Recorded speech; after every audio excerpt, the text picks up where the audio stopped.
Facebook ద్వారా message చేయడం జరిగింది. అతను మొదటి రోజు అయినా సరే నాతో 2-3 గంటలు మాట్లాడారు. లాస్ట్లో అతని నెంబర్ నాకు ఇచ్చి నా నెంబర్ అతను తీసుకున్నారు. టెలిగ్రామ్ అనే యాప్లో నాకు మెసేజ్ చేశారు. నా గురించి అంతా తెలుసుకుంటూ వచ్చారు. అంటే నువ్వేం చేస్తూ ఉంటావు, ఎక్కడ ఉంటావు, నీకు పెళ్ళయిందా, నీ భర్త ఏం చేస్తాడు, పిల్లలు ఉన్నారా, ఇదంతా తెలుసుకుంటూ వచ్చారు. నా భర్త నాకు దూరంగా ఉంటున్నాడు అనేసి తెలుసుకున్నారు. నేను నా బాబుతో ఉంటాననేసి నేను చెప్పాను. అలా అనుకోవద్దు, నువ్వేం ఒంటరివి కాదు, నీకు నేనున్నాను, ఎటువంటి సిచ్యువేషన్ అయినా సరే నేను నీకు ఉంటాను అని చెప్పేసి నెక్స్ట్ డే నుంచే నాకు అటువంటి ప్రామిసులు చేయడం జరిగింది. అటువంటి భరోసాలు ఇవ్వటం జరిగింది ఆయన నుంచి. సరే అని చెప్పేసి నేను నార్మల్గానే మాట్లాడుతూ వచ్చాను. ఒక 2 రోజుల తర్వాత ఆయన నా న్యూడ్స్ అడగడం స్టార్ట్ చేశారు. వీడియో కాల్స్ చేయని చెప్పేసి బలవంతం చేయడం స్టార్ట్ చేశారు. ఇదంతా కరెక్ట్ కాదండి అనేసి నేను అన్నప్పుడు అతను చాలా ఫాస్ట్గా టర్న్ అయిపోయి సీరియస్ అయిపోయి నన్ను బెదిరించడం జరిగింది.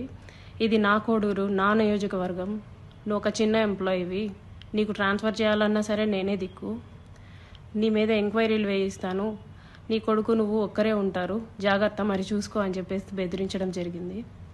అయినా కూడా నేను న్యూస్ పంపలేదు. కానీ దాని తర్వాత నుంచి కలుద్దామని చెప్పేసి నన్ను చాలా టార్చర్ చేయడం జరిగింది. కలుస్తావా లేదా అని చెప్పేసి బెదిరించడం జరిగింది. నేను కలవను అని చెప్పేసి జూన్ 14 నుంచి ఒక 20 రోజుల దాకా నేను అసలు కలవను అని చెప్పేసి భయపడుతూనే చెప్పాను. భయపడుతూనే నేను ఇగ్నోర్ చేస్తూ వచ్చాను. ఆయన ఒకసారి అన్నారు, నీ కొడుకు నువ్వు ఒంటరిగా ఉంటారు, చూసుకో, నీ కొడుకు ఏమైనా అయితే నన్ను అడగద్దు అనేసి భయపెట్టడం జరిగింది. సరే అని చెప్పేసి నేను జూలై 9, 2024లో ఫస్ట్ టైం కలిశాను అతన్ని.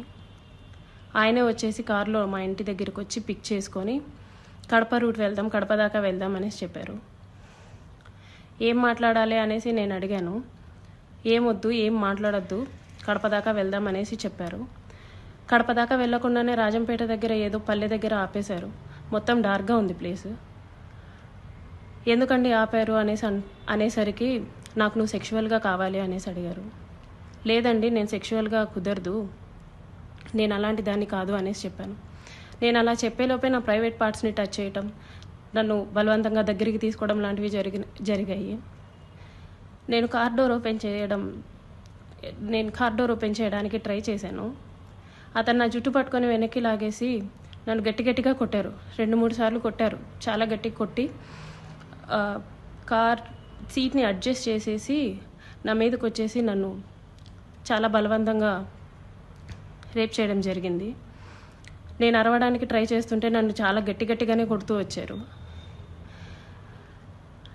అలా నా మీద ఫస్ట్ అటెంప్ట్ జరిగింది. నన్ను ఇంటి దగ్గర డ్రాప్ చేసి నేను దిగుతున్న టైంలో, నువ్వు ఈ విషయం ఎవరికైనా చెప్పినా సరే నువ్వు కొలాప్స్ అయిపోతావు, నీ ఫ్యామిలీ కొలాప్స్ అయిపోతుంది, స్పాయిల్ చేసేస్తాను అని చెప్పేసి నాకు చెప్పడం జరిగింది. నేను ఆ భయంతో నేను వెళ్ళిపోయాను, ఇంటికి వెళ్ళిపోయాను. నేను మా బాబే ఉంటాము. నెక్స్ట్ డే కూడా ఆయన కలుద్దాం, మాట్లాడాలి అని చెప్పేసి బెదిరిస్తూ వచ్చారు. అలా నాకు ఆగస్ట్ ఎండింగ్లో నా ఫస్ట్ ప్రెగ్నెన్సీ అతని వల్ల వచ్చింది. ఈ విషయం నేను అతనికి చెప్పాను. చెప్తే అబార్షన్ చేయించుకో వెంటనే అనేసి అన్నారు. నేను అబార్షన్ చేయించుకోవట్లేదు, నీ వల్ల నాకు ఇంత జరిగింది, నేను అబార్షన్ చేయించుకోవట్లేదు అంటే అప్పటికి నన్ను బెదిరించారు. నువ్వు అబార్షన్ చేయించుకుంటే నువ్వు బ్రతుకుతావు, నీ ఫ్యామిలీ బాగుంటుంది, నీ ఉద్యోగం బాగుంటుంది, లేకపోతే నా గురించి నీకు తెలుసు అని చెప్పేసి చెప్పడం జరిగింది.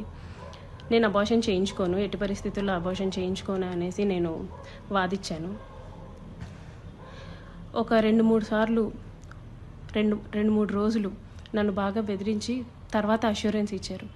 సరే, నీ భర్తకి నువ్వు విడాకులు ఇచ్చేసి నేను నిన్ను పెళ్లి చేసుకుంటాను, మీరు ఎలాగా దూరంగానే కదా ఉంటారు, నేను నిన్ను పెళ్లి చేసుకుంటాను, నీ భర్తకి నువ్వు విడాకులు ఇచ్చేసి అనేసి అన్నారు. అప్పటికి నేను ఒప్పుకోలేదు. అబార్షన్ చేయించుకో, ఇది అయితే ఫస్ట్ అబార్షన్ చేయించుకో అని చెప్పి నమ్మించడానికి నేను నిన్ను పెళ్లి చేసుకుంటాను అనేసి నాకు చెప్పారు. నేను చాలా రోజులు చేయించుకోలేదు. అలా ఒక 2 months నాకు ప్రెగ్నెన్సీ ఉంది.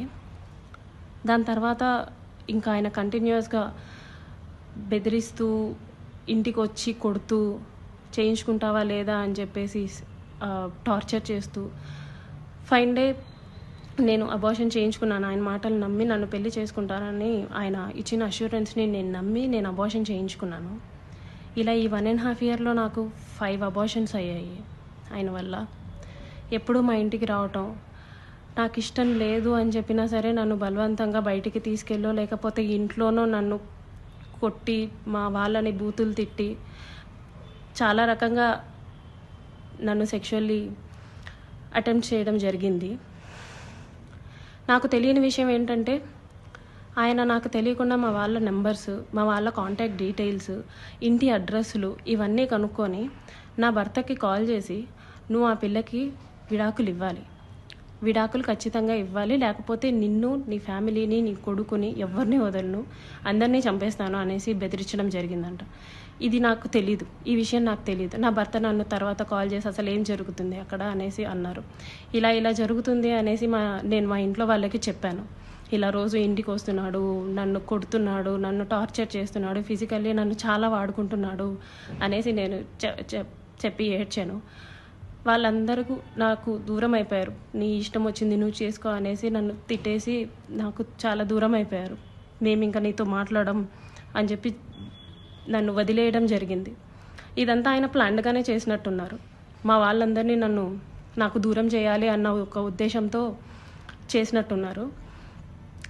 వాళ్ళందరూ నన్ను దూరంగా వదిలేశారు. మా ఆయన మా బాబుని తీసుకెళ్ళిపోయాడు.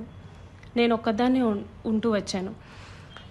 గత 6 నెలలుగా నేను ఒక్కదాన్నే ఉంటూ వచ్చాను. నేను నా ఒంటరితనాన్ని, నాకు పేరెంట్స్ లేరు, అమ్మ నాన్న లేరు అడగడానికి, చేయడానికి. అమ్మ నాన్న లేరు. అతను నాకు అష్యూరెన్స్ ఇస్తూనే వచ్చాడు, మ్యారేజ్ చేసుకుంటాను ఎక్సెట్రా అని చెప్పి. ఇలా వీళ్ళందరూ దూరం అయిపోయి నా గురించి ఎవ్వరూ అడగడానికి కూడా లేరు అని ఆయనకి ఒక క్లారిటీ వచ్చిన తర్వాత ఈ 1.5 year నాతో ఉండి నన్ను ఇష్టం వచ్చినట్టు సెక్షువల్లీ వాడుకొని లిటరల్లీ నన్ను కొట్టి బలవంతంగా చాలా అంటే చాలాసార్లు చేసి January 7, 2026 ఒక 20 days ముందు నేను నిన్ను పెళ్లి చేసుకోను, నువ్వేం చేసుకుంటావో చేసుకో, నీ ఇష్టం వచ్చింది చేసుకో, నీ దిక్కున్న చోటు చెప్పుకో, నీ గురించి ఎవడొస్తాడో నేను చూస్తాను, నేను మాట్లాడతాను అనేసి నాకు చెప్పడం జరిగిందండి. It's been 20 days. అతను నన్ను వదిలేసి ఈ 1.5 సంవత్సరం నేను నరకం చూశాను. అతని వల్ల చూడాల్సిన నరకం అంతా చూశాను. నాకు ఇప్పుడు న్యాయం కావాలని చెప్పేసి నేను కోరుకుంటున్నాను. దాని గురించి పోరాటం చేస్తున్నాను.